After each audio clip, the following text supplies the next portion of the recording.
Escuchamos. Voy a hablar a un tema que me tiene muy interesado, el del turismo en España. That was the beginning of my Spanish oral exam. Still remember that? España es un país muy popular para el turismo. Take a wild guess what that was about. I got a C or a D or some shit. But this is episode 77, the first task. Me and Lukas, we recorded it and we were merry. I'll tell you what, it took a while to get it synced. We recorded this one remotely and the software we were using, it just wouldn't work. An hour went by without it working. Then finally it started working and boy, did we have a good time recording it. Honestly, I cannot tell a lie, listeners. I refuse to tell a lie. If you try and make me tell a lie, I will walk off into the desert without any water, right? Take a wild guess what will happen to me. So don't try and make me tell a lie. But this is episode 77. It's a good one. I really enjoyed doing it. It's very chill, you know what I mean? Chill, loads of laughs. It's very chill and loads of laughs. I must advertise something though. This episode of the podcast is sponsored by me and Lukas, the Pottervision Patreon I must tell you about. We've just released an episode of Double Vision, which is our sister podcast that's also hosted by us. But the theme of the podcast is Willy Wonka, the film from, like 50 years ago, because we're obsessed with it. So if you'd like to listen to it, why not visit our Patreon, patreon.com/Pottervision. The Pottervision boys are still on tour. For the full list of tour dates, go to pottervision.com. Oh, also, if you want to see me do stand-up, I'm doing a stand-up comedy night. I'm doing an hour work in progress preview of a show I'm going to take to Edinburgh. If you want to go to that, you can go on my Instagram. Details are on there. It's in Manchester on May 19th. But anyway, can I stop using this podcast to plug my own personal things? This is episode 77. Pottervision, Pottervision, Pottervision.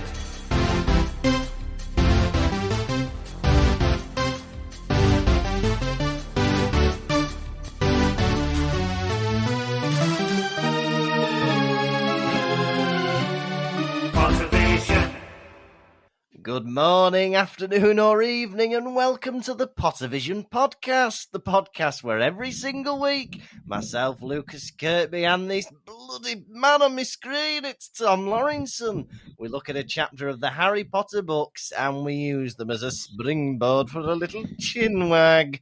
This week, we're on episode 77, a palindromic episode. And it's also an episode that's got me feeling a bit high, if you don't mind me saying, because it's book 4, chapter 20, the first task. Tom, may I inquire as to your well-being? My brother, I must ask you some questions first. Yes. Why, as does this episode entitled The First Task, have Yeah? you feeling high? It is not episode 420. It is not episode 69. It is episode 77, The First Task. My brother, but please explain to the listeners. Because it's book 4, chapter 20. It is 420. Oh, There you go. I missed. Oh, listeners, I've made myself look like a right bastard. If you don't mind me saying, you have a bit of egg on your face. I've got a bit of egg on my face, some mushrooms, a bit of tomato. I'm an omelette waiting to be eaten up by everyone listening or watching. This is a reminder, you can watch these video podcasts if you join our Patreon, or you can watch them later on, a few weeks after they're released, on YouTube. Yes, Lukas, for those of you that aren't on the Patreon, you're just imagining the egg. Everyone else can see it. how are you, boy? I am well, and I am in Wales this weekend to see the snooker. The sun is shining. Yeah. The grass is dry.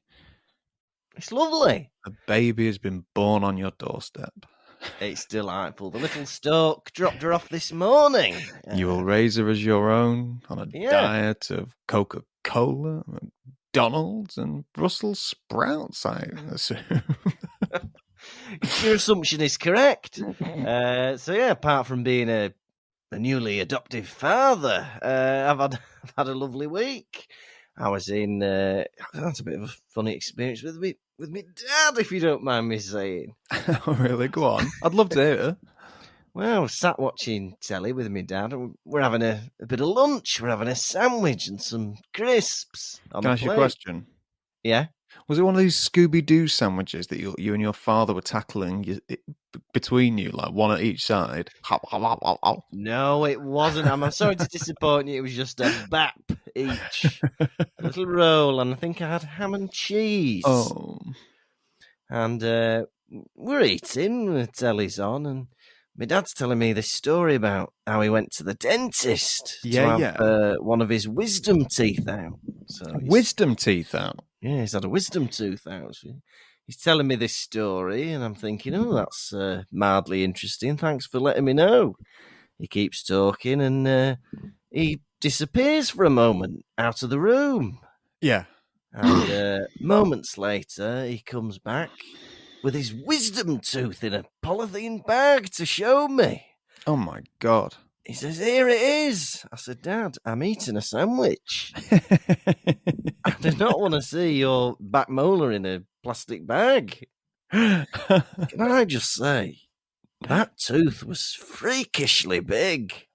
Daddy, I'm eating a sandwich. Give me strength, would you?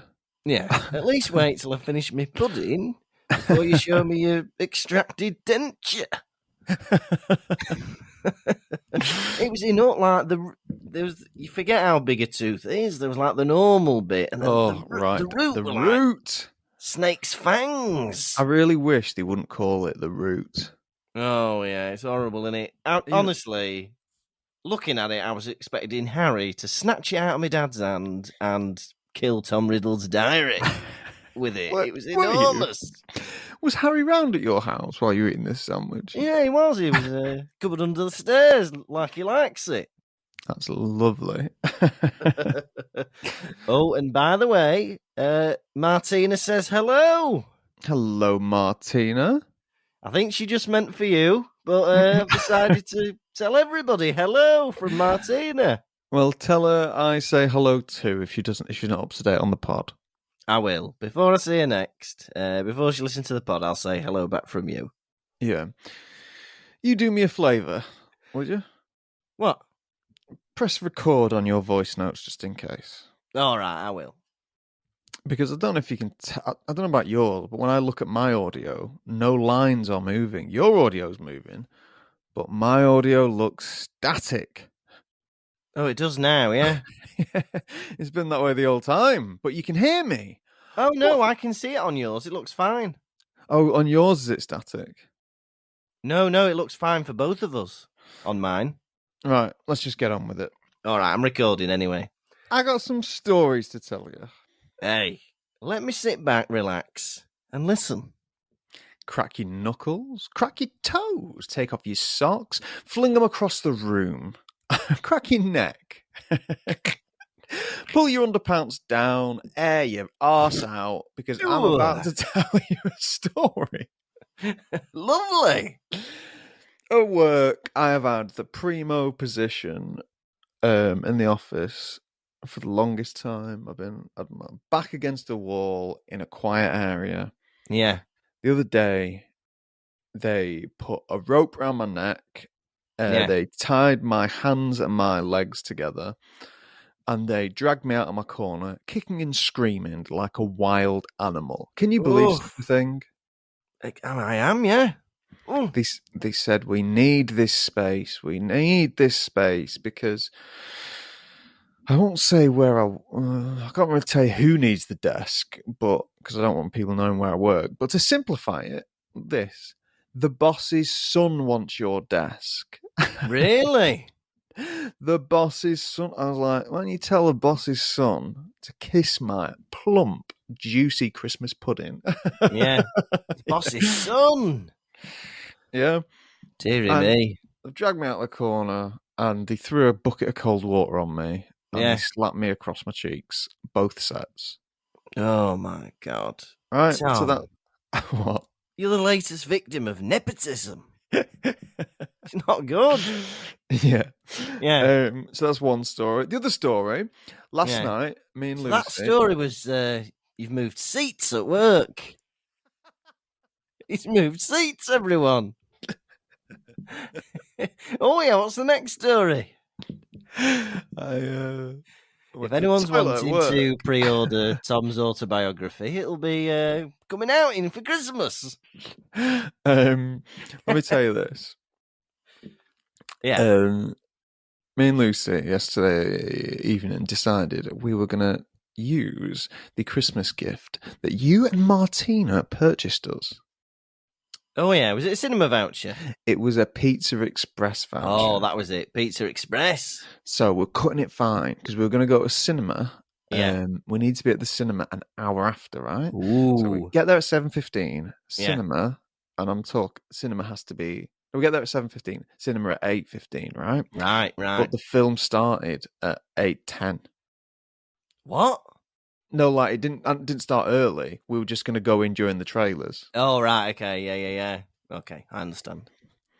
At 8:00, the food still had not come. It had been 45 minutes and no food had come. Right? Come on, Pizza Express. What's the word express for? We ordered straight away. Yeah. And it's one of them restaurants. You know when like teenagers or like really young people work in restaurants and everyone's just so useless. Yeah. Like, Yeah. You ask them a question. Excuse me, how long will my food be? Don't know. Yeah. Yeah. Oh, dear, yeah. And so I was like, oh, this is daft. And so the food comes at I think about 8:15. Right. Yeah. We eat it as quick as we can. Yeah. Excuse me, can we pay? Yeah, we give her a gift voucher, right? Yeah. We have the gift voucher was for a value of £20. Yeah. We had eaten 28 quid's worth of food, right? Yeah. So she takes a gift voucher away, and time is ticking, right? Yeah. I know by past Batman will be on that screen. Oh, was it Batman? We're seeing Batman, right? Yeah. So I was like, so it's like 25 past. Yeah. Yeah. And she's taken the gift voucher off, and now the person who took the gift voucher away, I can see her just serving other tables. Yeah. So even though there was still £8 remaining, Yeah. we took the executive decision to stand up and leave. Oh no! Really? Yeah, we just left without, like, Yeah, and they didn't stop you. with a bit of debt going on, but it was bad. It was no one was getting any food in there. I don't know what was going on. Dearie me. And you missed the beginning of Batman. Some people call it a reverse tip. It's a reverse tip. I was questioning myself, right? I was like, I wonder if this is one of them restaurants where if people leave without paying, they take it out of the waitress's paycheck. I sure hope so. God. It won't dear. be. It won't be. It's Pizza Express. It's a big fat chain. It's a big fat chain. Hey, how much of Batman did you miss? We came in as we saw the Riddler flash up in lightning stood behind a man. Oh, right. That's not fun. Well, because thing is, me, my mum and my dad missed the beginning of Batman in Belfast because we had about 25 minutes of extra time. So we decided to play 18 rounds of adventure golf. 25 minutes, 18 rounds. We can do it. We can do that, three of us. We get a hole in one every round. So we ended up probably walking in at a similar time. There's some bloke watching telly and then he got brutally murdered. But yeah, did you enjoy the Batman? I did. It was a longie. It was a longie, and I wanted to dance with her. I could watch 3 more hours of that film. So I'd watch a 6-hour film. Yeah. They need to do that, don't they? 6-hour film. Yeah. 10-hour film. 12-hour film. Huh? Why not? About 100-hour film. 100. How about a 200-hour film? We're having a weird auction, listeners. We're having a weird auction. What else did I write down? Yeah, they moved seats at work. He's moved seats at work. Hey, I'd love to hear that again. I left Pizza Express without paying properly. Yeah. And Batman. Lovely. Well, eagle-eyed viewers will see a very familiar face sitting behind you on the bed. It's Connie. Can they see it with me doing this? Yeah, you can see all of Connie's lovely body. She's got her Hogwarts t-shirt present that we got her from the Forbidden Forest experience. And you're in her bedroom, aren't you, recording this afternoon? I'm in Connie's master bedroom. I said, Connie, can I sit on the bed with you, my love? And she said, no, I'm not your love. I'm your friend. You can sit on the floor. That's the only way that this would ever be appropriate. I said, fair enough. See you at the end of Connie's bed, aren't you? Yeah. Very good.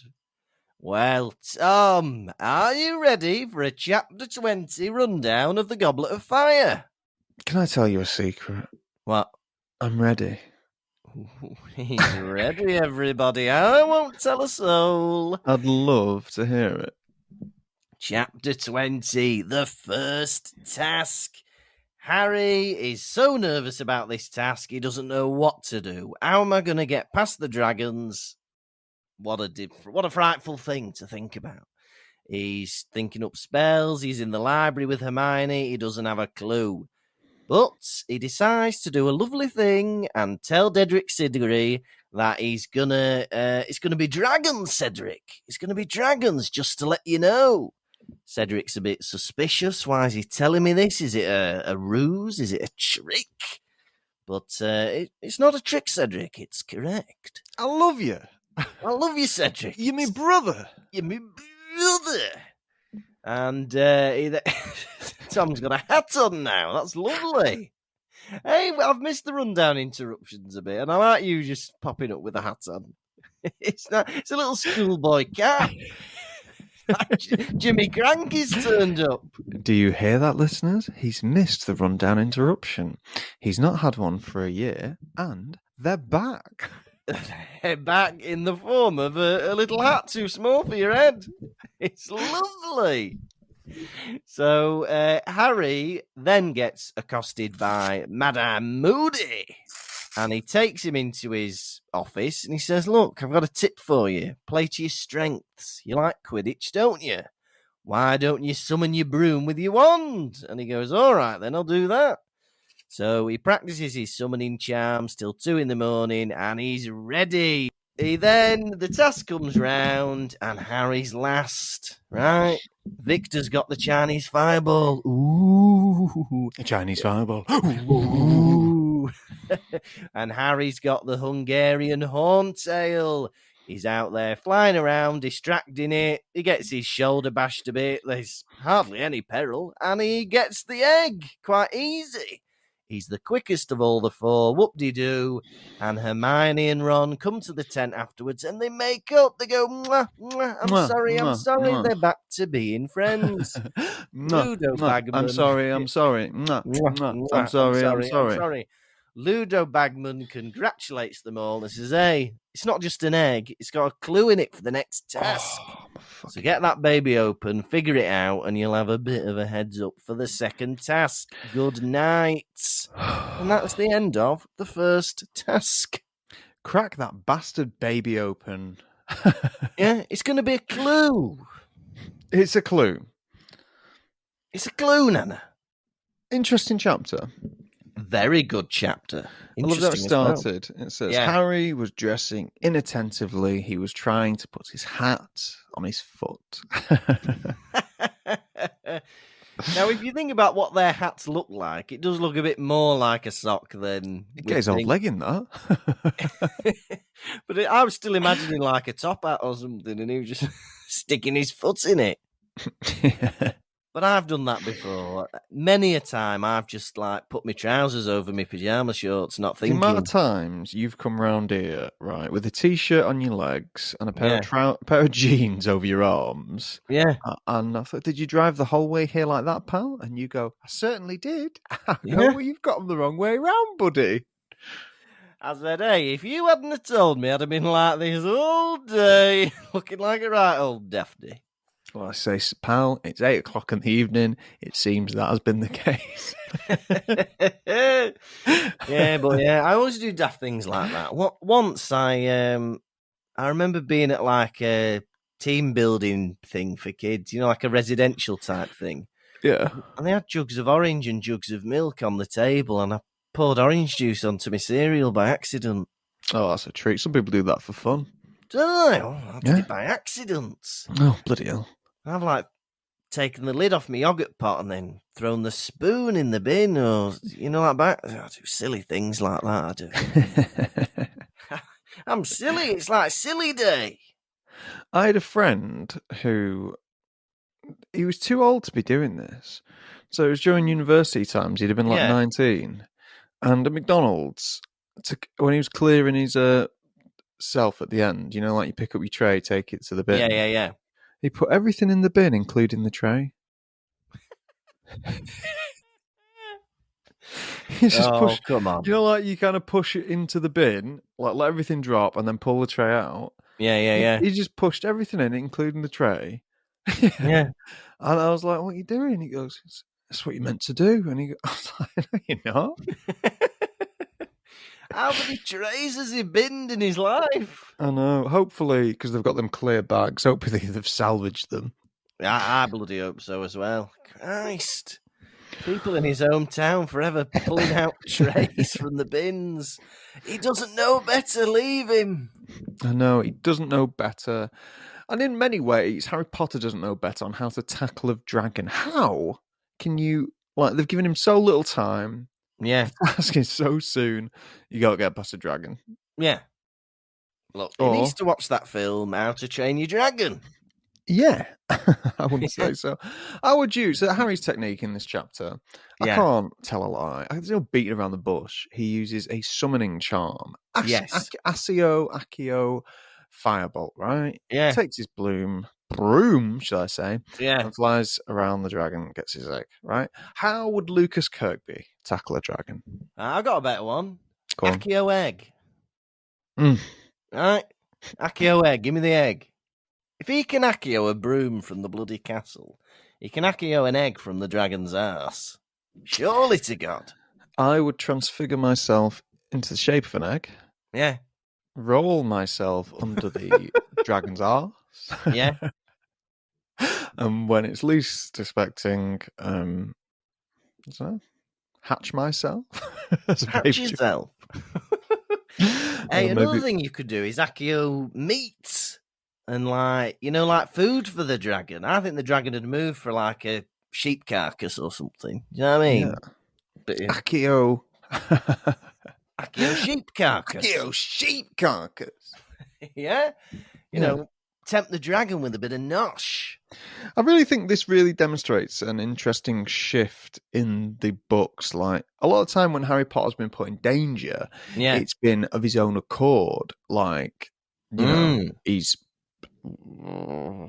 defeating some baddie at the end of a book. Yeah, because of some baddie at the end of a book. Because of like some puzzle he's solved. Whereas this, he's been entered into a tournament, and it's like, there you go, chapter 20. Here's a dragon. Yeah, here's a dragon, lad. Sorry, what's that, Vicar? I said here's a dragon. But then I suppose because this book's like twice as big as anything else, they've got to have a bit of action early on, haven't they? But they're putting it on him straight away. Like normal, this is the teachers doing this to him. Normally it's like Harry going out of his way to do it himself. Yeah, because he goes off in search of a mystery, doesn't he? That and it's his own. Yeah, but it's not his fault. Somebody's put his name into the woblets. Yeah. But sorry to keep going on about this, listeners, but the teachers could have said, no, it's not appropriate to have him in the tournament. But instead they've gone, yeah, do it. Let's see what happens. I want to see a little boy fight a dragon. McGonagall at one point, her hands are quivering with fear at Harry going in to face this dragon. She hasn't said a word in protest. Come on, at least write to the bloody governors. It's not appropriate for a little boy to do this task. Good job he didn't use her broom. Bloody hell, exactly. Burnt to smithereens. Harry Potter is trying to figure out how to tackle this dragon, right? Yeah. He's going through books. Hermione starts like speaking out loud, like trying to figure out ways of doing it, yeah. Yeah. And he goes, Hermione, shut up. Right. She's your only hope, knobhead. You rude to her every week. The cleverest girl in the entire school. Yeah. Shut up, I'm trying to read books. Imagine somebody on The Apprentice saying that to Lord Sugar. Hey, he's the guy giving you advice. Listen, he's clever. Yeah, he's got a completely bad attitude in this chapter. And to stay on the topic of bad attitude, right, I'm going to fast forward to the end of the chapter when he makes up with Ron, right? Yeah. So he's just been like that with Hermione. Hermione, shut up, you stupid girl. Hermione, no. At the end of the chapter, Ron comes up to him and he's like, hey, whoever put your name in that book, yeah? And Harry's like, finally seeing sense, are you? God. It took a lot of courage for Ron to come and talk to him after they've been so frosty with each other for so long, right? Yeah. Ron, do you know what I mean? Even though it is Ron's fault of not believing him, Harry has done his share of treating Ron like, an inhuman animal, one might say. Two might say. I'd say as well. Yeah. Yeah. And so when Ron is coming over to be like, oh, hey, mate, yo, I can't believe, well done on that. And he's like, you stupid little, like having a go at him. And then Ron begins to apologize. Yeah. He's like, Harry, I just want to say, and Harry goes, leave it. Leave it, eh? What kind of power trip is Harry Potter on in this chapter that he can't allow his friend to apologize? You don't get if someone wants to apologize, that is like something for both of you. Like one for you to hear it, and for them to get it off their chest. It's like a redemption almost. By you not letting them, that's you being able to hold that against them still. Yeah. And you never apologized for that. Well, you didn't let me. Oh, did I not? I know. And also, Harry Potter, me apologising was also a bit of a hint at you to apologise back, and then we properly made up, because you've been a nitwit as well. Yeah, do you know when you threw some pogs at me the other night? Shut up. Oh, decided to apologise, have you? You launched a badge at my head. That cut me. Yeah, well, words cut me deep. Well done on the egg. Harry at breakfast. He's trying to eat a bacon sandwich, but he couldn't. His throat wasn't working too well. I can't. My throat's not working. Harry. You've read that, Lukas? You're trying to eat a sandwich and your throat isn't working. Nearly when I saw that tooth. Hey, look. Sometimes I've had a sore throat. Sometimes I've had a dry throat. Sore scrote. Sorry. Sometimes I've had a sore throat. Sometimes I've had a dry throat. Can I make it public? It's always worked in one way or the other. I can't get anything down this throat of mine. I've Be never it turned bacon or hot tomato soup. Hot tomato soup. My throat's not working. Hey, my throat's not working, doctor. What can you do to make my throat work? Can you make my throat work? Right. You need to use a few more different words, patient, to describe your throat. I've never heard of this before. Is it tight? Is it dry? It just doesn't work, doctor. You're not listening to me. My throat doesn't work anymore. It's retired. Doctor, don't you speak English? My throat isn't working. Well, the thing is, you're talking to me right now and your voice sounds silky, right? So Yeah? I don't understand what aspect of your throat isn't working. Doctor, my nose is asleep. What? I don't know what you mean. What does that mean that your nose is asleep? Right? Good grief. Good grief, you patients. Good grief, you nana. He realises that he knows about the dragon, but perhaps Cedric Diggory does not. Maybe he's unawares. And he takes it upon himself to tell Cedric Diggory. And I have to say, this is something that I would do. It's something you would do. I thought that when I read it. If I was in a competition, say a Tri-Wizard tournament, I was a wizarding boy, and I knew some inside skinny that my fellow Hogwarts student contemporary may not know, I would tell him, because I would not want him to risk his death, his life. Yeah. Well, do you know what? This is Harry doing a good deed. For I once. don't think you would. I think you'd keep it to yourself. I wouldn't. I'm getting Wormtail vibes from you today. Oh, serious, please. No, I don't like the idea of it not being fair and square, because if you don't beat somebody in a game and it's fair, where's the glory of that? You'll always have the little asterisk, the little footnote next to the victory that says, by the way, he didn't even know about the dragon, or by the way, his leg was gone. That's why you run the race. What is the not Barty Crouch, but the other guy called Ludo Bagman. Ludo Bagman tries to give Harry some tips, doesn't he? Yeah, he does. Tries to give him some tips, and Harry declines. He's like, "No, Yeah, I don't want your effing tips." And I have to think he made the great decision there, because if he'd have taken any tip off Bagman, he would have been able to hold that against him for the rest of his life. I know. And also, you're only here because I got you there. I know, yeah. You only won that tournament because of my tips and tricks of the trade. If not for my tips and tricks, you'd still be hanging out with Ron Weasley. The only reason you got that 100 galleons in your bank account is because I gave you me top tips. Hey, and also, how good is Ludo Bagman's advice going to be? I think it's going to be shit advice. Yeah.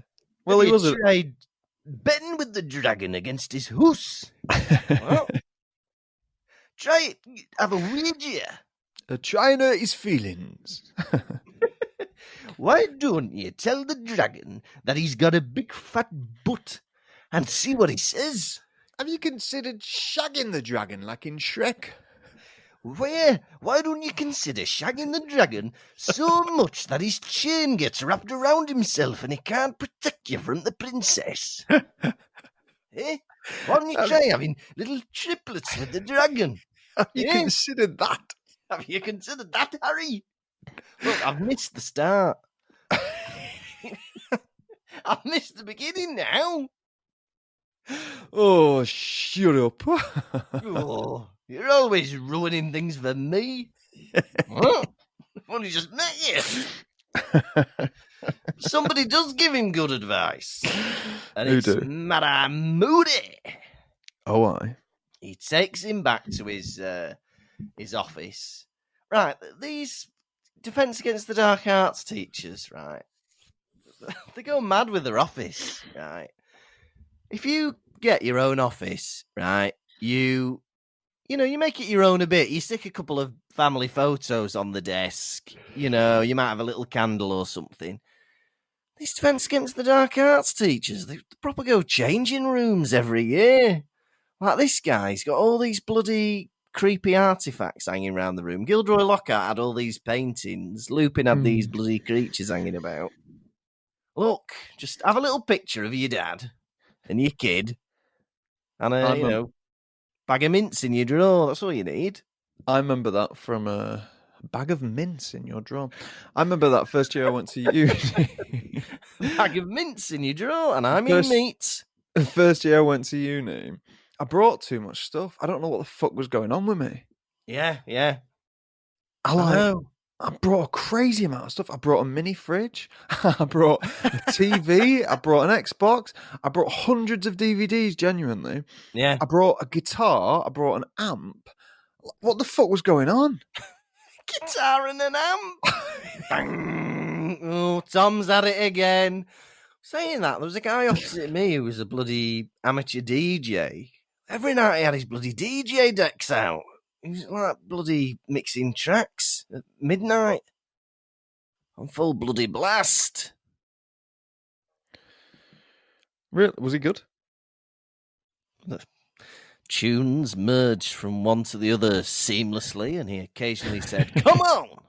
So, yes, I think he was good. Scream if you want to go faster. Come on, £1 a ride. Come on. Hands and feet inside the gun. Okay. Mad-Eye Moody said to Harry, cheating has always been it's a traditional part of the Triwizard Tournament, yeah? It's a tradition. And I love that, because if everyone's cheating, and I stand by this, no one is. You've mentioned this before. This is how you get through your Lawrence and family game nights, don't you? Everybody's cheating. Everybody's at it. What kind of games do you have this kind of tomfoolery? You've played Codenames?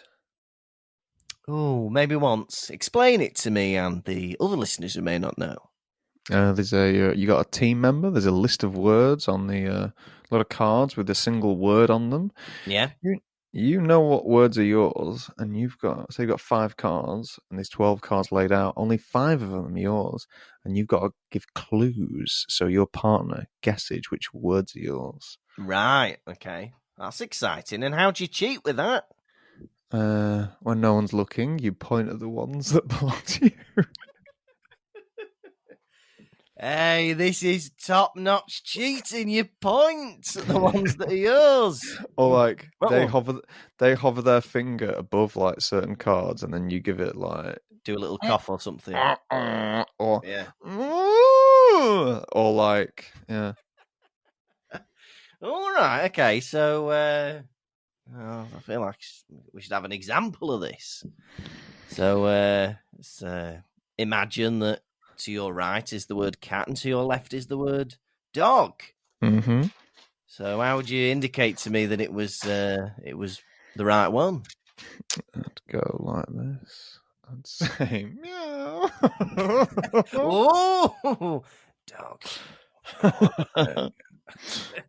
Very exciting. I'd love to join in on a Lawrence and family game night, but would it be awkward because you've already got all the politics of the game night embedded in the family?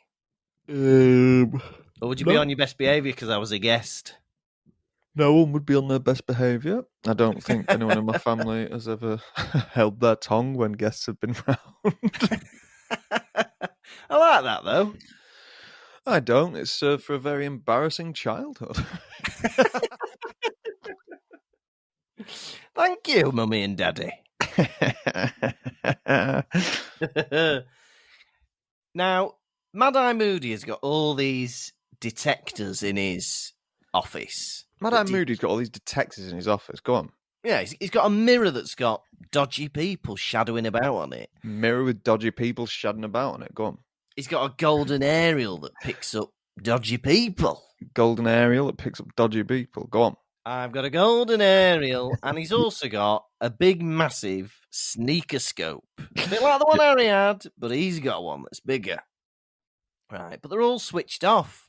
And he says, I've had to switch them off because in a school, everybody's murdering each other and killing each other and lying and cheating and having affairs. Yeah. So I've had to turn off all my devices, but it might be for a different reason, I'm thinking. Because of him. Because of him, he's dodgy, isn't he? He's dodgy, wink, wink, nudge, nudge. He's dodgy himself. He's dodgy himself. She will become one herself. What's that? That's one of my favourite lines from Dracula Dead and Loving It. When a woman gets bitten by Dracula And he goes, "Oh, when a woman is bitten by a vampire, the worst thing happens." And they go, "What?" And he goes, "She will become one herself." And then they go, "What?" And he goes, "She will become one herself." Which makes me laugh. That's lovely. That's lovely, isn't it? Dracula dead in love, innit? It's so Harry has Yeah. decided that he's going to use the Accio technique, and he's Yeah. instantly put so much faith in it. He goes, "Right, I've got a day. I'm just going to do Accio broom."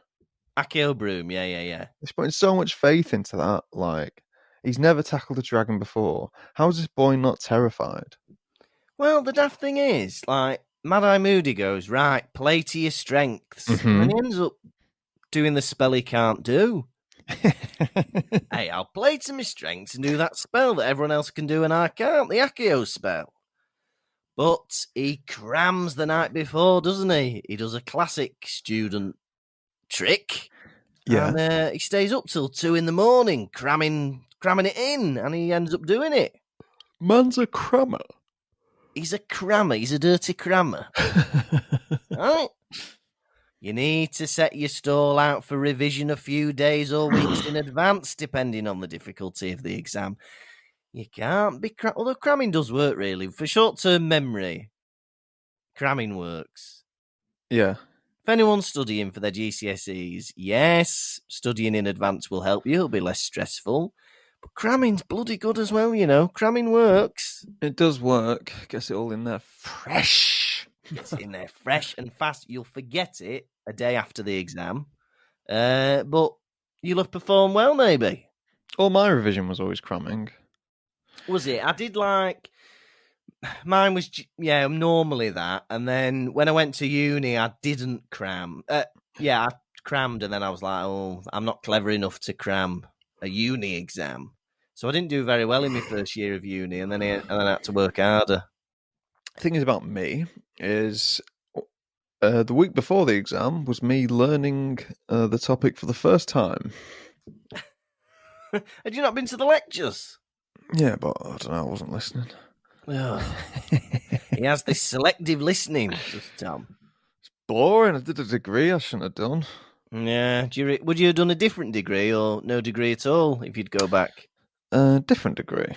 Ooh, what would you do, maybe? Singing and dancing. Oh, I'd love that.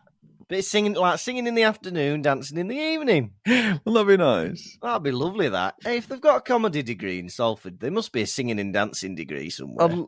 And I don't mean performing arts or drama. No. I mean singing and dancing. Singing and dancing. I don't mean dancing either. And I don't mean singing. I mean singing and dancing. Together?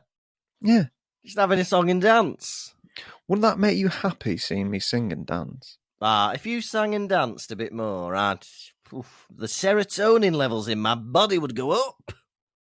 Yeah, baby. I'd be filled with joy. So he says, Alistair Moody says, Harry Potter, you need to play to your strengths. Play to your strengths, Potter. I'm thinking, what's he going to do? A massive jump?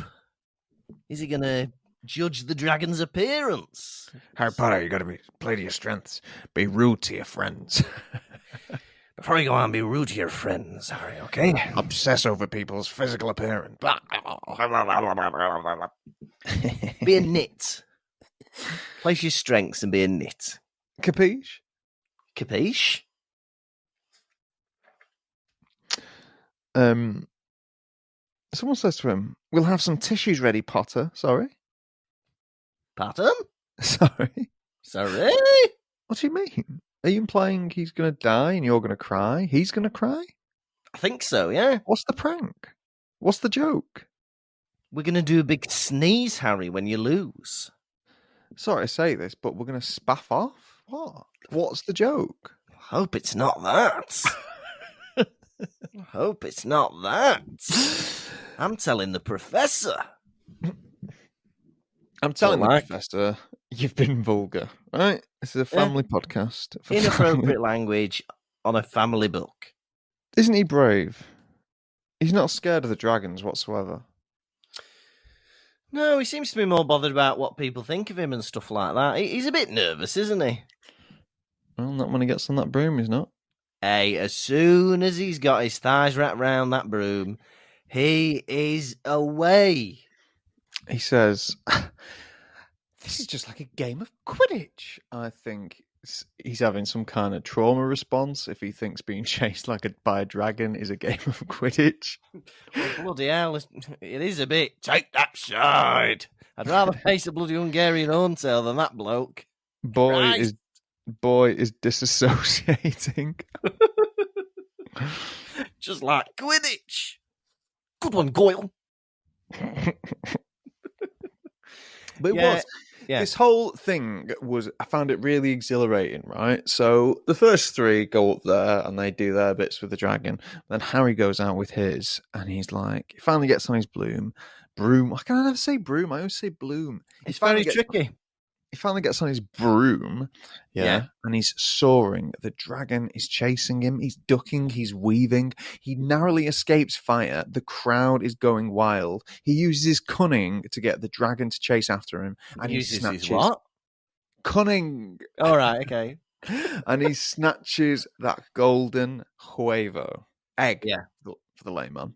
Yeah. No, for the Hey, the English. layman egg. Harry, right, for me, this was like, there's no danger at all. At one point, he just gets hit by the tail a bit. But I was remembering the film where the dragon breaks free of the chains and he ends up doing a big chase round Hogwarts, breaking the roof and all that kind of stuff. Hell yeah. This, it was just like, oh, bloody hell, he can't distract him for a few minutes. And then he does, and then he gets the egg. It was like, no bother whatsoever, was it? No. But it was good. I would have liked a bit more danger, right? But I'm a dangerous man. I like danger. What can I say? Danger is my middle name. What's your middle name, by the way? I'll never tell. Oh, one day we'll get him, listeners. One day he'll reveal it. You thought you'd get it out of me, didn't you? Yeah, I tried to trick you. You thought you could trick it out of me. Not a chance. I'll never tell you, and I'll never tell any of the listeners. It's private. Oh, well, maybe I'll ask one of your sisters. How many of them are there, by the way? About 50? 50? You got 50 sisters. Yeah. Last time I counted. But he does it, and not only does he win the task, but he does it in record time. He does it quicker than every bugger else. Very impressive, if you don't mind me saying. And afterwards, everyone is going wild for him. And I thought to myself, this can't be healthy. Every man, woman, and child is congratulating him like mad. Teachers, students. Yeah. Imagine that going to your head. Wow. Like at effing 14, I can tackle dragons. Oh, God. And he doesn't need it, does he? I'm the best boy that ever was. I am the chosen one, everybody. Look at me, Year Sevens. I'm the chosen one. I can tackle dragons. I'm going to have a girlfriend. She's over there. Colin, come feel my muscles now. Colin, you feel the right one. Dennis, you feel the left one. All right, we will, Harry. I'm going to lift you both at the same time. Lads, jump. Oh. That was brilliant, Potter. Brilliant. We'll have that. We'll have that. I think they should be his Crab and Goyle. You know, Malfoy's got Crab and Goyle. Harry should have Colin and Dennis. Have a triple threat tag team match. If you would like to have a look at something fantastic, I suggest going to see the new Batman film, because in that film are twins. Are they? Yeah, they play like doormen that Batman tries to go. Oh, yeah, they do, yeah. They're quite a bit of comic relief, I'd say. I don't know about that. I was just fascinated seeing identical twins. If you like saying, look at identical twins, why not go see the new Batman film? Because there's a set of twins in that. You will feast your eyes and go, Yeah. Wow, they are almost perfect. Yeah. Look at the twins on that. It's a brilliant film. Batman. Yeah. Batman. He's me brother. He's me brother. Hey, we were talking about we were talking about a Big Mo fact, weren't we? That Gary Oldman, Sirius Black, is Big Mo's brother. Yeah. And it's a good fact, isn't it? I just thought, I think it was Vicky that mentioned it on the Discord, but I think it's good to share it with our listeners. Big Mo is Sirius Black's brother. And also, Gary Oldman, I think he played Commissioner Gordon in Batman. Yeah. In the old ones. He did. Oh, in the Christopher Nolan Dark Knight trilogy. Yeah, baby. There's a lot of connections in this Harry Potter universe. Big Mo, Batman, the lot. My brother. My brother. Yeah. Karkaroff is so suspicious, isn't he? Oh, Giving him 4 out of 10. that should be disallowed. He's the Craig Revel Horwood of Hogwarts. He's the Craig Revel Horwood of Hogwarts. Do you want to explain that, or do you want me to? I'll explain it, right? Americans, you know the show as Dancing with the Stars. I actually think he is a judge on the American version as well. So you will know Craig Revel Horwood if you're an American. But he's the mean one.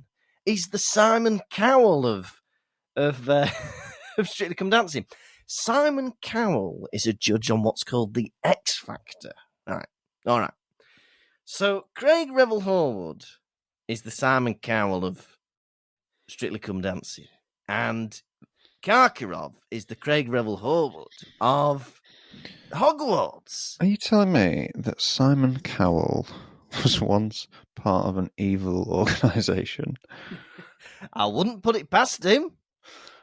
Carry on. Nobody knows what he did pre-Pop Idol. I'm thinking dodgy things. Eh? Yeah, dodgy things. Anyway, he's given him a 4, right? Even the most harshest critic, in my opinion, after seeing Harry's performance, would have to give him at least a 6, surely. Oh. What are you deducting points for? Him getting his shoulder hit by a tail? Yeah, I can't imagine Crumb did it any better. Crumb did it on foot, didn't he? Crumb did it on foot, and he just did brute force method of twatting him in the eye with a spell. Bastard! I know, Harry didn't hurt the dragon in any way, shape or form. He just stole its child. Isn't that nice? He didn't even hurt him. He just kidnapped his daughter. That's nice. I think my ultimate favourite part of this chapter is at the end where Rita Skeeter runs up and says, "Congratulations, Harry. Can I have a word?" And he goes, "Yeah, you can have a word. Goodbye." No need for that whatsoever. Quite a strange young man, aren't you? It's the fact that he's a 14-year-old lad. Yeah, you can have a word. Goodbye. Don't know I about that. So if you put an asterisk in the middle, not asterisk, hyphen. A hyphen. Is goodbye one word? I'd say it's one word, yeah. I'll give you that, Harry. You Without can keep a that on the hyphen. Scrabble board. Without a hyphen. Without a hyphen, yeah. Goodbye is written without a hyphen. Harry, I don't think it's a good idea for you to piss off the press, right? I've always said that. But go on. Yeah, and I agree with you. I'm just stealing your opinions. But Harry, even when they're on your side, they're writing absolute drivel about you. What are they going to write now that you're peeing off the bloody journalists? Yeah. It's just a bit daft for me. Satisfying, though, for Harry, I suppose. He's got a little win under his belt, and he's got his sidekick back, Ronald Weasley. Yeah. They're back together. I feel very good about them being back together. It's been on my mind. I've had a lot of sleepless nights hoping they'd make up, and I feel like I can relax and enjoy the book now that they're... mate, that's on you. Pathetic is all I can say to that. Read ahead a bit. If that's stopping you from sleeping, just get 2 chapters ahead. Oh, weeks don't be I've waiting. been worrying. Weeks! Bit of a stupid boy. Right. How many non-working throats out of 5 are you going to give this chapter? I really enjoyed this chapter. It felt like a bit of a climax in the middle of the book. But As I said before, I would Man's like this. climaxing over words. I would like there to be a bit more peril in this task. It didn't feel very dangerous to me, the actual event of it. But I'm really glad that Harry and Harry and Ron are back together again. They're back being the lovely pair we know and love. And it was a happy occasion, all told. I'm going to give this a very solid 4 non-working throats out of 5. Excellent. Myself, this chapter was scintillating. Right? A real injection of excitement. Attitudes were flying high, and Harry Potter was rewarded for poor behaviour. He's been nothing but rude to most people in this chapter, apart from when he helped Cedric Diggory a bit, right? Yeah. But he fought a dragon, he won, and he became friends with his friend again. Hermione screamed at them both briefly. Everything was just. I cannot give this chapter anything lower than 4.5 non-working throats out of 5. Perfection. Right. Yes. Are you ready for quiz? Now, my friend, we're not going to be able to sing along because there is a delay. Right? Do you want to sing? I'll sing and I'll stop at moments and you can sing bits, right? Okay. Quiz. Gonna ask you some questions. How well will you do? Quiz. Gonna ask you about Harry Potter looks. How well will you do? I'll blow you a kiss. And that wasn't me finishing it. That was me hissing at you with disgust. I'm ready. I'm ready for the quiz. Right. Question 1. Yeah. Can you name 2 books on dragons? Come back to me on that one. Okay. Question 2. What kind of charm did Harry need to learn? Summoning. Correct. Question 3. What birth month were people in risk of, according of dying? What birth month were people in risk of dying, according to Madame Trelawney? July. Correct. Question 3. What dragon did Fleur de la Cour get? The common Welsh green. Correct. Question 5. What did the crowd's faces turn into when Harry was soaring above them? Oh, they turned into... Oh. Gaping holes. Flesh-coloured pinpricks. Lovely. Question 1. Can you name 2 books on dragons? A Beginner's Guide to Dragon Taming. No. And How to Train Your Dragon. No. What were they? Talon clipping by charm and treating something rot. Treating scale rot. Scale rot, yeah. There you go. All right, never mind. Unfortunately, you have lost the quiz. Quiz. Can I ask you about how well it looks? How well will you do? Quiz. Can I ask you about how bad it looks? How well will you do? I'll blow you a kiss. You can have one S. I only got one S that time. Oh, the bastard. Now it is time for the nation's second favourite segment. It's Hedwig's Droppings. Would you like to sing this as well? No. We're not alluding to owl poo. We're not alluding to ploppings. We mean the messages you send in when we allude to Hedwig's Droppings. What's in a beak this week, Cheap? Well, this week we've got a lovely 5-star review from Podders123. They say This may be the greatest podcast ever. That's bloody high praise. Keep it up, guys. You bring me great joy. Thank you very much, Podders123. That's lovely. That's lovely. And we've also had a message on Instagram from Thomas Stephen. Now, Thomas said, with knowing how much you guys like darts, what walk-on theme songs do you think some of the characters in the books would have if they played darts? What would they walk on to? Well, I think Ron Weasley would walk on to Vindaloo by Fat Les. Yeah, I was going.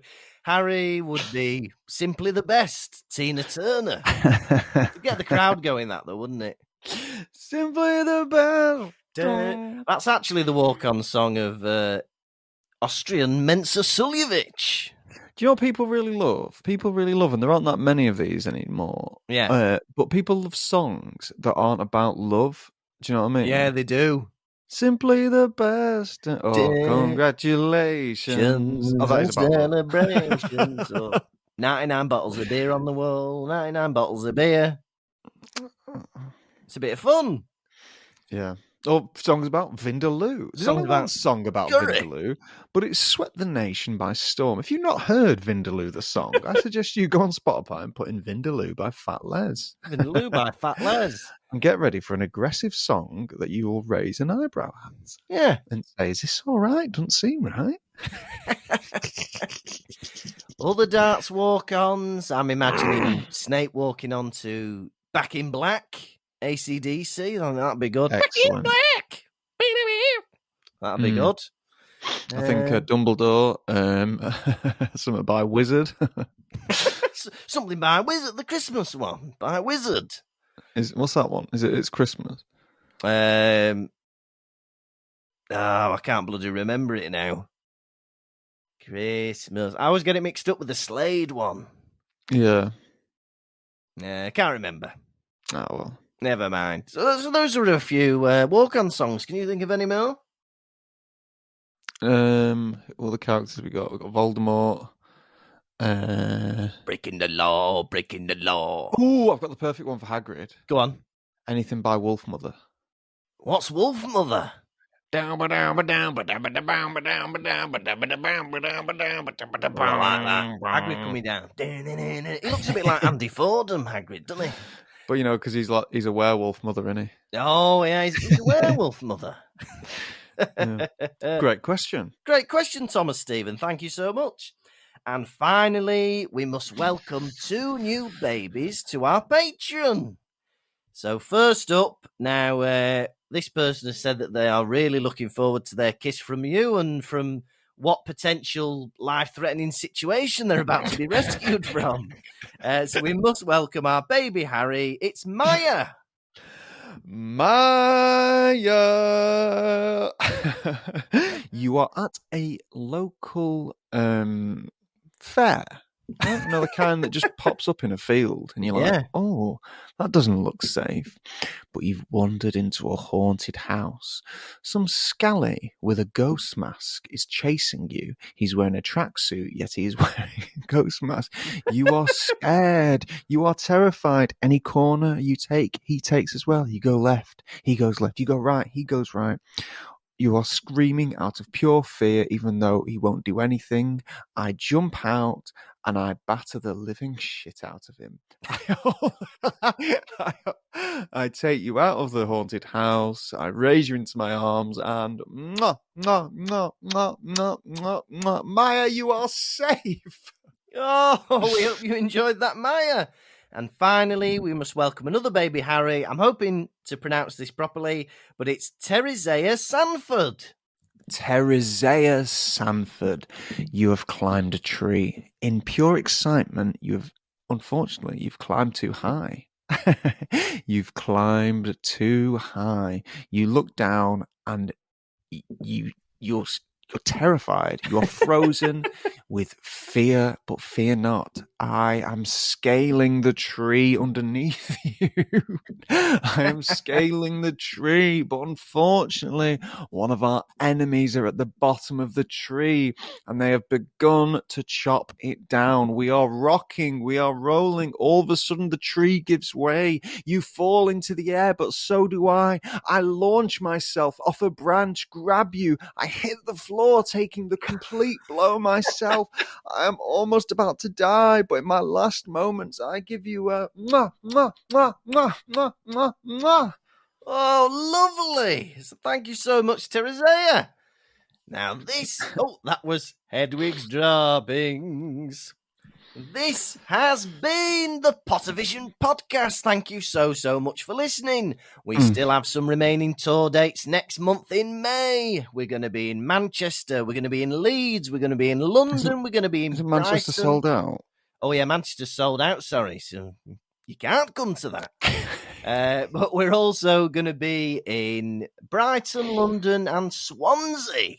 So please come and see us. We're also going to be back at the Edinburgh Fringe. We're there for about 3 weeks. Every day at 1:30. So tickets should be available for that very shortly. Very shortly. Yeah, and we'll hopefully see some of you back where it all started.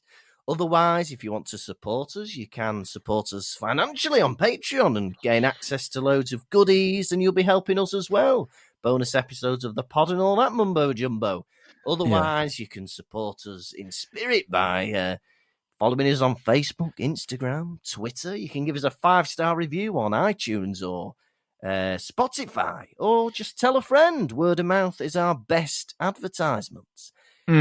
Next week, we are on episode 78, and it's chapter 21 of The Goblet of Fire, The House Elf Liberation Front. You have been a Connie's end of the bed sitting Tom Lawrenson. And you have been an iron brew drinking cheeky boy, Lukas Kirkby. Goodbye. Pottervision. Thank you for listening to the Pottervision podcast. The music was performed by Jack Evans. If you'd like bonus content and to support the show, you can visit patreon.com/Pottervision.